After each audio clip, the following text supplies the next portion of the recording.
Skakel in weekliks in die tonnel. Dit is 'n program wat ons kyk wat in die sportwêreld gebeur, internasionaal en ook in Namibië. Lekkerte van in die tonnel is, ons gesels met die afrigters en die spelers, ons kyk wanneer dit gespeel word, wie's beseer en wie's terug van die besering. Altyd lekker om die sport te kyk of te hoor wat gebeur alles Saterdag en Sondag, soms ook Maandag op die sportveld. So waar kan mense dit kyk? Dit is direk op NTV kanaal 285, Vrydag 7:30, skakel in. Of ook op GoTV, kanaal 25. As jy dalk dit nie direk kan kyk nie, maak dit nie saak nie, gaan na oneup2.com, klik daar op die Echo skakel, dan kan jy die episode kyk, en ook op YouTube, dit is NTV Afrikaans.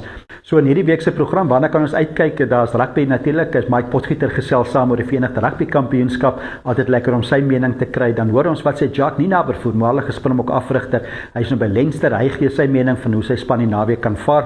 Ook FA Cup, dit is baie groot, dit is Southampton se afrigter, dit is Tonda Eckert wat ook saamgesels, ook afrigters van Sunderland en Nottingham Forest wat hulle mening gee.